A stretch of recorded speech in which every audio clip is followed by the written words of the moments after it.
आज सकाळी जी आहे ती एक धक्कादायक अशी घटना जी आहे ती बारामतीमध्ये घडली। राज्याचे उपमुख्यमंत्री अजितदादा पवार यांचं विमान जे आहे ते क्रॅश झाल्याची घटना जी आहे ती घडली होती आणि यामध्ये अजितदादांचा मृत्यू झाल्याची अतिशय दुःखद अशी घटना घडली। यामुळे संपूर्ण राज्यभरात सध्या हळहळ जी आहे ती व्यक्त केली जाते। आता नामदेवराव जाधव जे आहेत ते त्यांनी या ठिकाणी भेट दिलेली आहे। नेमकं या ठिकाणी तुम्ही भेट दिलेली आहे, काय सांगाल? आपण पाहू शकतो, या बाजूला आपण कॅमेरा फिरूया। ही विमानाची धावपट्टीची सुरुवात आहे। इकडे जे माणसं उभी राहिली ती धावपट्टी सुरुवात आहे आणि या ठिकाणी या बाजूला आहे बघा, या ठिकाणी हे विमानाचं क्रॅश लँडिंग झालेलं आहे। त्याच्यामुळे धावपट्टीच्या अत्यंत जवळ आलेल्या विमानाचा हा अपघात म्हणजे एकदम मनाला न पटणारी ही घटना आहे।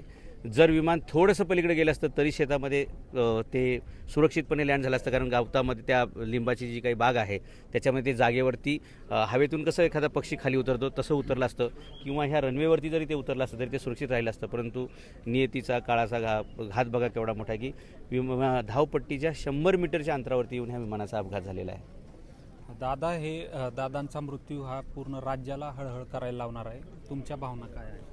आमच्या भावना, माझा आजोळच बारामतीचा आहे। मी पुरंदर तालुक्यातला आहे, म्हणजे माझं जन्मगाव आणि माझं आजोळ हे दोन्ही पण बारामती लोकसभा मतदारसंघामध्ये येतं आणि खूप लहानपणापासून आम्ही अजितदादांना पाहिले। मला त्यांनी अनेक वेळा जे काही पत्र लागणार होती त्यांनी उभ्या मला अनेकदा सह्या पण दिलेल्या आहेत। विचारलं पण नाही की पत्रावर काय लिहिलेलं आहे। एवढं वेगाने काम करणारा आणि सकाळी 6 वाजल्यापासून जनतेमध्ये मिसळणारा आणि रात्री 11-12 वाजेपर्यंत लोकांची कामं करणारा आणि उद्या या नंतर या पाहतो असं कधी न म्हणता डायरेक्ट आज आत्ता इथे ताबडतोब ही त्यांची काम करण्याची खासियत होती। त्यामुळे त्यांचा जो कामाचा वेग होता आणि व्याप होता तो खूप मोठा होता। त्यामुळे असं नेतृत्व तयार व्हायला 30-40 वर्षाचा काळ जातो। आज महाराष्ट्राचं खूप मोठं नुकसान झालेलं आहे। फक्त राष्ट्रवादी काँग्रेस पक्षाचं नाही तर महाराष्ट्राच्या सर्वच राजकीय पक्षांनाही पोकळी भरून काढता येणार नाही आणि महाराष्ट्राच्या जनतेला असा नेता पुन्हा एक 100-1 वर्ष तरी मिळणं शक्य नाही। असं एवढ्या चांगल्या मुशीतून ते घडले होते आणि सर्वांना सोबत घेऊन जाणं हा त्यांचा गुण होता। आणि जर एखादं काम होणार नसेल तर तोंडावर स्पष्ट सांगायचे, जे आहे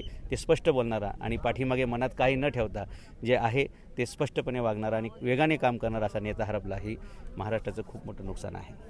अजितदादांचं राजकारण आणि इतर नेत्यांचं राजकारण यामध्ये तुम्हाला काय फरक जाणवला असतो? अजितदादांच्या राजकारणामध्ये मला एक जो स्पष्ट फरक दिसतो ते हे की कार्यकर्त्याला त्यांनी कधीही म्हणजे असं वापरून घेण्याची त्यांची प्रवृत्ती नव्हती। जर एखादा जवळ आला तर ते त्याला खांद्यावर घेत होते, जर एखाद्याने घात केला किंवा एखाद्याने विरोधात भूमिका घेतली तर त्याला शिंगावर पण घेत होते, परंतु सूडबुद्धी ठेवणं किंवा त्याचा रागच ठेवणं हे कधी अजितदादांनी केलं नाही, कारण त्यांना पुढची कामं पण असायची। त्यामुळे या सगळ्या गोष्टीतून अजितदादांचा एक पक्का स्वभाव असा होता की जो सोबत येईल त्याचा विकास करायचा, जो आपल्या विरोधात जाईल त्याला माफ करायचं, परंतु त्याच्यावरती माथापच्ची करत बसणे त्यांना कधी जमायचं नाही। जे आहे ते स्पष्ट आणि रांगडेपणाने ते बोलायचे। अगदी स्टेजवरती एखाद्याने सल्ला दिला तर तो योग्य आहे का अयोग्य हे सुद्धा सांगायचे। म्हणजे आता गेल्या महिन्यात त्यांनी सांगितलं की अरे माझ्या गळ्यात काय तुम्ही मफलर घालताय, मी स्वतःच पक्षाचा अध्यक्ष आहे, त्यामुळे कार्यकर्त्यांनी एवढं तरी प्रसंगावधान राखलं पाहिजे असं सुद्धा स्टेजवर सुनावणारे अजितदादा असायचे आणि परखड बोलणं हे त्यांचा नेहमीचा स्वभाव होता। आत्ताच आपण नामदेवराव जाधव यांच्याशी जी आहे ती चर्चा केलेली आहे। अजितदादांच्या राजकारणाचं वेगळेपण जे आहे ते त्यांनी आपल्याशी बोलताना सांगितलेलं आहे। LS मराठीसाठी रिपोर्टर सचिन आव्हाड, बारामती।